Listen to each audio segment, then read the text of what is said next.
Good day to you, Jason here, Birchfield Family Farm, Oxford, Ohio, running grass-fed Red Devon cattle, St. Croix sheep and chickens in a rotational grazing system. Good word for today comes from Psalm 27. I am confident of this. I will see the goodness of the Lord in the land of the living.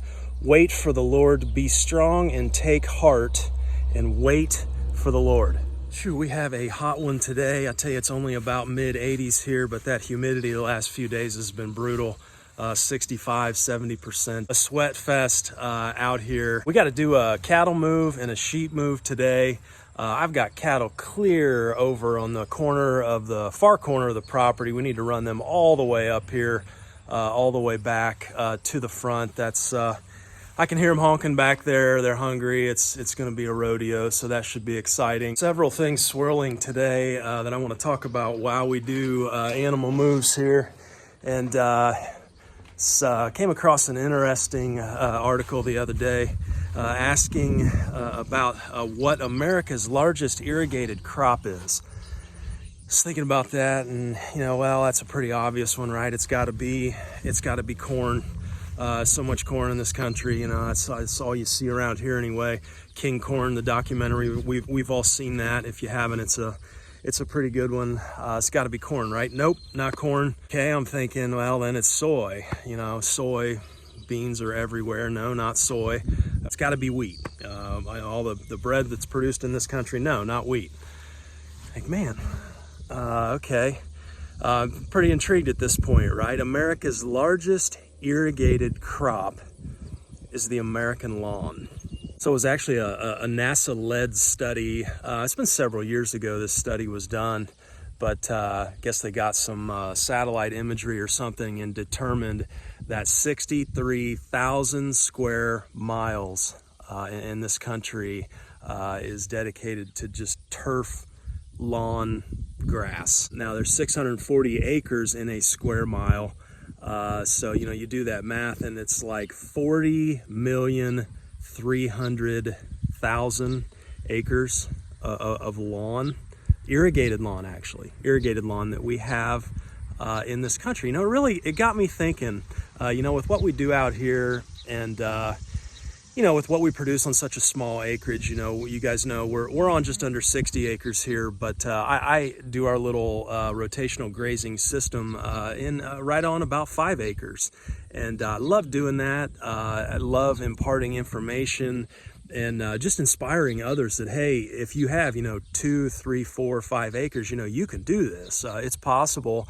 And it got me thinking, we ought to do a video just on what we produce. How much meat do we produce in a year, and not pie in the sky type of numbers, but the real thing. Like, are we making enough meat for, say our family of 5? How does that compare? And so I want to dig into those numbers and keep in mind that 40 million acre number, north of 40 million acres. So we'll take what we produce and then let's put that over onto that 40 million acres and just do a hypothetical on, what could we actually produce as a country if we moved away from irrigated lawns. If you're in an area that gets less rainfall, or I would say probably an area that's north of me here in southwestern Ohio, maybe you can't run quite what we do here. We also have pretty good soil, north of 3% organic matter. We've had that tested. And so, annual rainfall, your climate, how much grass you can grow. Just keep in mind, these are my numbers to me, and I am applying these across the board. So keep that in mind as we go through this. Okay, so let's walk and talk here. Head back that way. I tell you, cattle are going to be a mess here. They're hungry. I've been back here too long. It's in the woods, so they're going to have quite a bit of fly pressure. They're not going to be too happy here when we do this move. We're going to give it a shot anyway. Anyhow, let's take a look at meat. What do we produce here on the farm every year? For our cattle, I'd say, us having 4 calves putting on 400 pounds of live weight each year, that dresses down, yields us about 500 pounds of meat on the cattle side. That's not unrealistic. Sheep, we're running 33 head total right now. And, let's just say we're running around 30 ewes, and we hit that we hit that target. We got a target here at 2.0 lambs per ewe, that rate. Let's say we're in that ballpark there. That's 60 lambs a year. Let's just say 25 pounds of meat a lamb after a year, which is not unrealistic. That's 1,500 pounds of meat on the lamb side. And then our broiler chickens this year did really, really well. And actually, we shoot for a 4.5 pound bird, and we were closer this year to about 5.5 pounds. And I still really don't know why that is, because we kept our schedule. Only thing I can figure out is we ran broilers on pasture that was really, really good compared with last year. And so we were up around 5.5 pounds a bird this year. We run about 100. I think realistically, though, we ended up with 98 at processing. And we made 522 pounds of meat off 98 birds in 9 weeks. We could probably run 3 to 4 batches of meat birds, to be honest. Now, when we get into this analysis here, keep in mind on those broilers, that's not just grass. Obviously you got to have a substantial amount of grain to get them raised out. Here too, bear with me. I'm plowing through the woods here to get to cattle. But anyhow, that's going to give us a total of 2,522 pounds of meat. That's literally well over a ton of meat in a year. That's not even counting our 50 layers we run. We get probably, I'd say, around 400 dozen eggs, a year. That's all within this 5 acres here.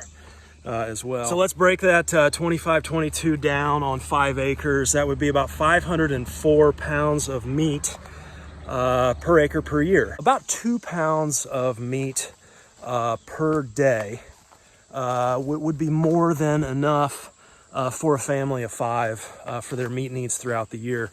So 2 pounds a day every single day gives us about 730 pounds of meat that we would need per year. Breaks down to about 4/10 of a pound of meat per day per person. Not quite 2 quarter pounders, if you will. Well, okay, Jay, I know what you're thinking. Well, what about hay? You feed your animals. Yeah, you do everything on 5 acres, but you feed your animals a bunch of hay. Well, okay. In 2023, hay yields across Ohio averaged 3.26 tons per acre. Our flood consumes about 10 tons of hay a winter, so we'd need about another 3 acres for hay. So, let's just say 8 acres of total land, which gives us about 315 pounds of meat per acre. This means we literally raise all the meat for our entire family of 5 off 2.31 acres. Okay, again, take that 730 pounds that you need, divide it by a 25-22, and then take that ratio and multiply it by the 8 acres. So 730 pounds of meat on 2.31 acres. Are you serious, Jay? Is this really like reality? Well, not only do I believe that this can be done, but I believe you could do even better than this by simply raising all sheep. I mean, sheep are masters of multiplication. Again, though, keep in mind, this is for my specific area. I always tell people with carrying capacity, check with your local extension office, check with a local farmer, and start there first.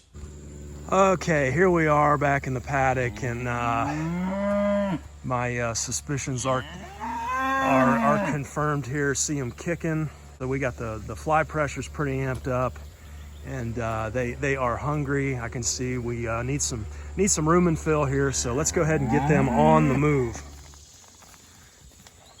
There we go. Once one finds that they're okay. All right, now as we do this, other way. As we do this little cattle drive here, I wanted to talk about this stuff here. So instead of water, you guys know I like to carry a spray bottle. Instead of water today, though, we're going to carry our homemade fly spray. Stuff works great here. I'll throw up put up the recipe for that. Mostly apple cider vinegar. We get our cider vinegar through our feed supplier in bulk. Apple cider, Vinegar Guys is the name of the brand. Highly recommend it. We buy it by the 5-gallon bucket, pretty economical. That's mostly what this spray is. And yeah, they're hungry. They're gonna need a little guidance here. We may stop to eat too, that's okay. But we'll be hitting them with some of that spray. And go on, guys. Yeah, I think I'm gonna focus in on M here. Emma will usually lead the pack here. Let's go get her moving in the right direction. There we go. Go on, Moo. Come on. Come on, Mooey. Come on, Moose. Go on. You know, I do believe they actually want to be led. They want to be herded and told where to go, be in the right place. Okay, we are going to stop for a grass break here. Go on, Moose. Go on. Yeah. Go on. There we go. Had a tree come down here. Look at that baby. Woo! Getting that split up and chipped up. We'll use the chips for the chickens. Go on, Pat. Okay. Get that spray out. Yeah, you can see, look at all those flies. They do not like being sprayed with this. Again, combination of the apple cider vinegar, mineral oil, some essential oils in there. Don't ask me what all those essential oils do, I don't know. Okay, here we go. Come on, Pat.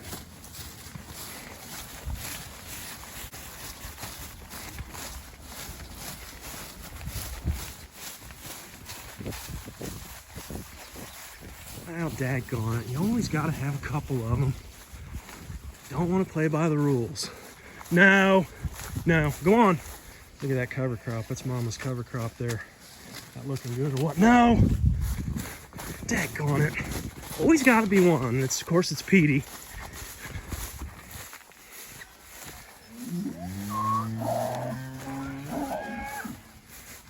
Come on, Em. Come on. I know it's good. Cover crop's good stuff, isn't it? Go on. Come on, Em. Come on. Okay. Let's go get Petey. You know, we talked about this before. That's pretty much the price you pay when you're moving hungry animals. Right, they're gonna dart out and they're gonna try and eat. You can't really blame them for that, to be honest.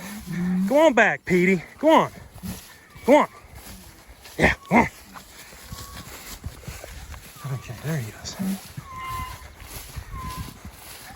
Of course, we're gonna get the two bulls hollering at each other.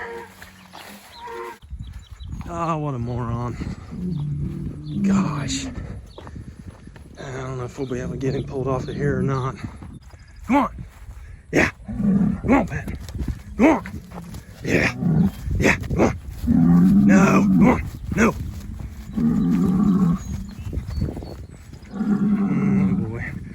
Yeah. Come on, Pat.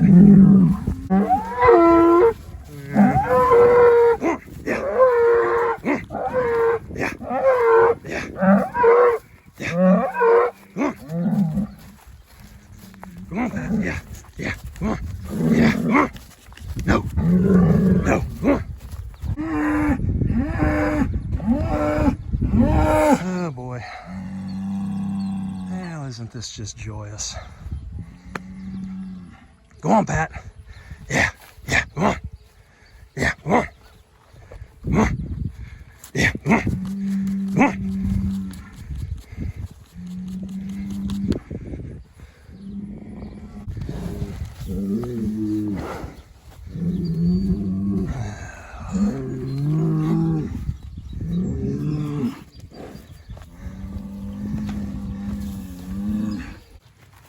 Okay, his stuff saved the day here.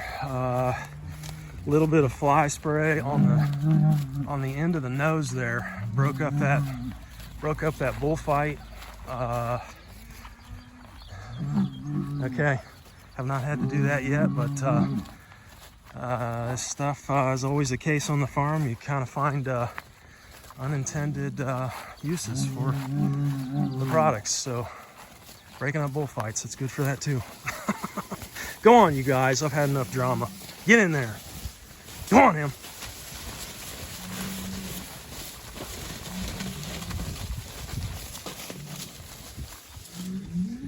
Oh, that idiot. I tell you, I'm about done with other bulls here. Just don't think that's a fit here anymore.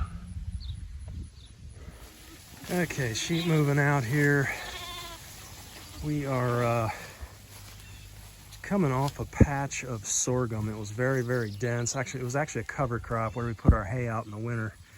And I noticed I got one with a sloppy rear end there, but that's to be expected when you get into that high right there, that high green material, high protein. Sorghum's got quite a bit of energy too. I thought that'd give these mamas a boost here, but may have left them on just a little long.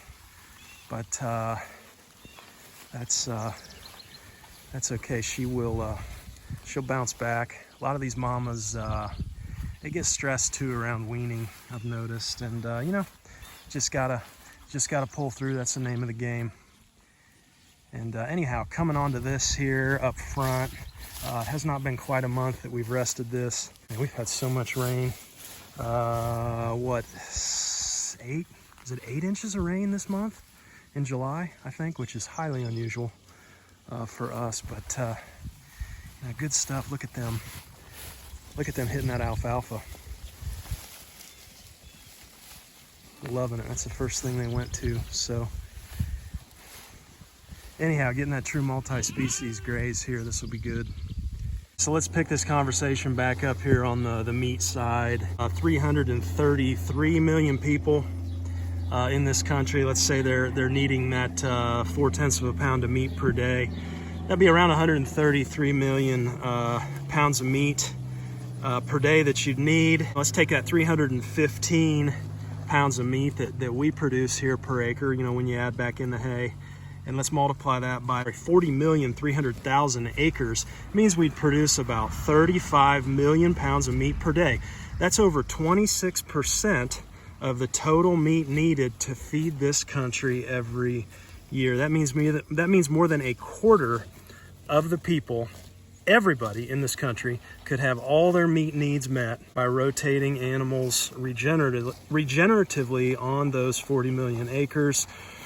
Or you could say about 1/10 of a pound of meat could go to every single American every single day. Now, you guys know, I'm not talking about bug protein here, or lab meat, or pink slime or whatever. This is high quality, high omega-3 meat off all grass, the way it was meant to be done. I mean, imagine, take that, imagine adding all of the highways. You drive down the major highways, all the ditches, all the medians. I've talked about this to several folks here on the channel before, but add in all somebody could come up with a way to graze a small species in between the ditches and the medians and all the land that's not, you have nothing else, figure out a hay system, making hay off the medians or ditches or whatever. What about the decreased flooding, from the increased soil organic matter? Even just 1.5 acres of grass, even if you only own an acre and a half, okay, you can divide that into 1/16 acre paddocks, run 24 paddocks, stock them at 3,000 pounds of live weight animal. That gives you 48,000 pounds per acre, that you're running. We found here, anywhere between that 40 to 50,000 pounds of live weight animal per acre in the rotation. That gives us major soil health improvements without necessarily having to mechanically mow. You got to get that stocking density right. And on that acre and a half of grass, you can look at these numbers and look at what we've produced between the cattle, the broilers, and the sheep. You can see there's a huge advantage to the sheep for producing meat. We've talked about that. But on that 1.5 acres, you could have 30 sheep if you wanted to. At 100-pound St. Croix, you wanted to hit that 3,000 pounds of live weight animal. That's 30 sheep making 60 lambs, 1,500 pounds of meat a year off the grass on an acre and a half. Okay, or you could mechanically mow it, you know, half the year like so many do around here. You know, pay between $600 to $700 for your time, for your gas, you know, maintaining your equipment, the capital cost of equipment, that's not even figured into that $600 to $700. I'm not condemning you if you mow grass, okay? We mow grass here. It's just what does it say about your country when that's your largest irrigated crop? Look at this over here. Mama's peach tree in Ohio, huh? Look at that. Look at those branches weighted down with peaches. Is that incredible or what? Now there's a huge risk to growing stone fruit here in Ohio. If you hit -10 or below in the wintertime, you won't get anything the next year. We found that out a few years the hard way. Last year was that way, but definitely not this year. This thing is loaded. We've never picked peaches before, have no idea what we're doing. But again, you know, throwing down rabbit manure at the base of these trees here. We do rabbits as well, just for our orchard. Actually, we got pears and peaches and apples over here. And, you know, proof's in the pudding right there. Look at those babies. Starting to turn already here. Can't wait to taste those. Okay, so we've had rams pulled off of ewes here and separated. Obviously, having to do that, we don't want December lambs. That's not a fit here on our grass-fed operation. So you got to separate the rams. We've had them pulled off and bringing them over to a really small section of grass over here. What do we got? Nine boys. Now that we're running two big boys from last year that we used as herd sires, 2 different bloodlines, and one of those being a bloodline of Sarge, famous sheep out of Kentucky there, who I've been informed is no longer around. They should come in here. I definitely do not want to get a headbutt.